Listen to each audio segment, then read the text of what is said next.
महाराष्ट्र में अभी चुनाव की तारीखों का ऐलान नहीं हुआ है दोस्तों, लेकिन महाराष्ट्र की राजनीति बेहद गर्मा गई है।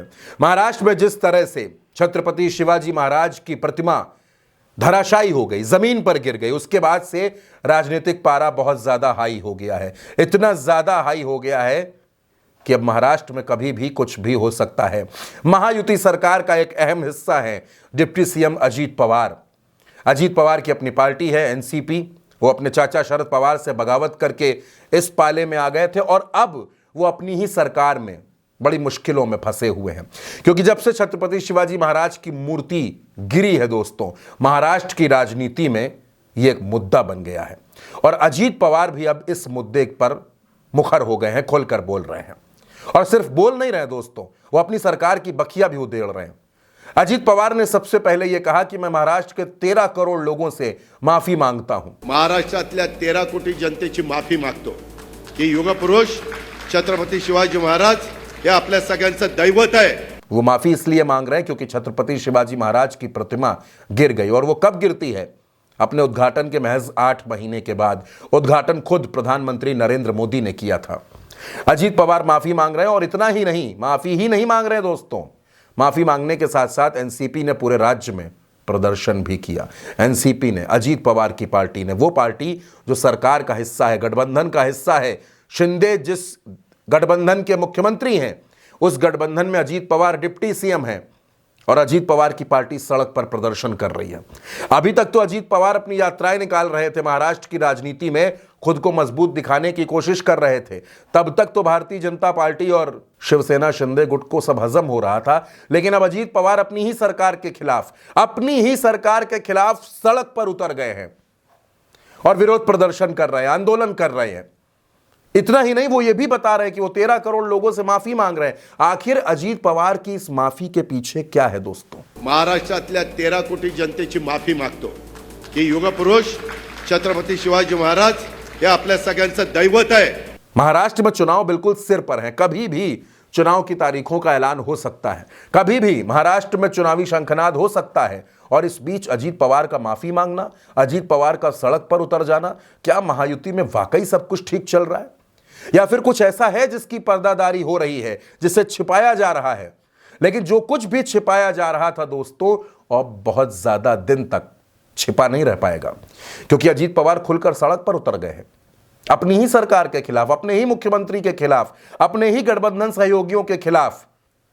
अजीत पवार को धक्का लगा है, अजीत पवार को लगा है कि यह महाराष्ट्र का अपमान है। इस तरह से छत्रपति शिवाजी महाराज की प्रतिमा का गिरना बेहद दुखद है दोस्तों। और खासतौर पर महाराष्ट्र में दोस्तों, महाराष्ट्र में छत्रपति शिवाजी महाराज को पूजा जाता है, उनकी पूजा होती है।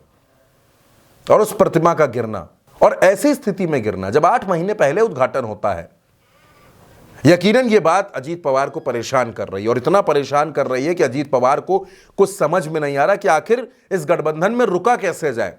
भारतीय जनता पार्टी खामोश है, भारतीय जनता पार्टी इस पर कुछ नहीं बोल रही, शिंदे खामोश है, लेकिन अजीत पवार से चुप नहीं रहा गया और अजीत पवार खुलकर सामने आ गए। अजीत पवार ने कह दिया कि ये महाराष्ट्र के लोगों का अपमान हुआ है, महाराष्ट्र की सभ्यता का, महाराष्ट्र की संस्कृति का अपमान हुआ है और इसे बर्दाश्त नहीं किया जा सकता। अजीत पवार हाथ जोड़कर महाराष्ट्र के लोगों से माफी मांग रहे हैं। क्यों मांग रहे हैं? क्योंकि महाराष्ट्र में चुनाव होना है और अजीत पवार जानते हैं कि अगर आज उन्होंने महाराष्ट्र के लोगों से माफी नहीं मांगी तो चुनाव में महाराष्ट्र की जनता अजीत पवार का बुरा हाल कर देगी। महाराष्ट्रातल्या 13 कोटी जनतेची माफी मागतो की युगपुरुष छत्रपती शिवाजी महाराज हे आपल्या सगळ्यांचं दैवत आहे।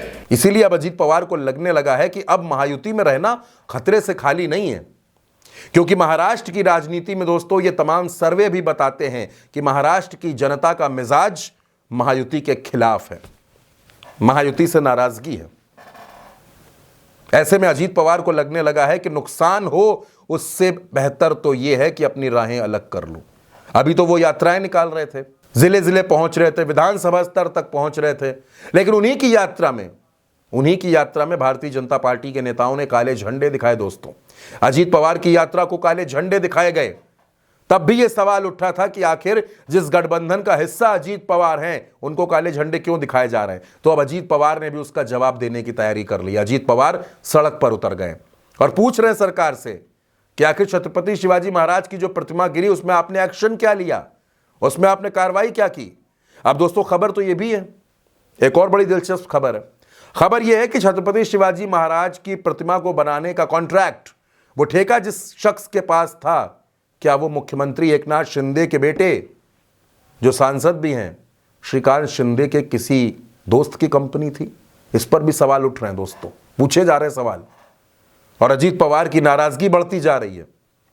यानी महाराष्ट्र की राजनीति में चुनाव से पहले अजीत पवार महायुति के साथ रहेंगे भी या नहीं रहेंगे, उस गठबंधन में रहकर चुनाव लड़ेंगे या नहीं लड़ेंगे, अब इस पर बहुत बड़ा संशय खड़ा हो गया है। एकनाथ शिंदे क्या करेंगे? 100 सीटें मांग रहे हैं, बीजेपी खुद कह रही कि हम 150 पर लड़ेंगे। ऐसे में अलायंस कैसे काम करेगा, कैसे चुनाव लड़ेगा, ये एक बड़ा सवाल है। लेकिन दोस्तों आज की तारीख का सबसे बड़ा सवाल है कि अजीत पवार सड़क पर उतर रहे हैं, अपनी सरकार के खिलाफ प्रदर्शन कर रहे हैं, आंदोलन कर रहे हैं। यानी एक बात बिल्कुल साफ हो गई है कि महायुति में कभी भी किसी भी वक्त, हो सकता है अगले 48 घंटों के भीतर या हो सकता है आने वाले 1 हफ्ते के अंदर, महाराष्ट्र में इतना बड़ा सियासी भूचाल आएगा कि बीजेपी के थामे नहीं थमेगा।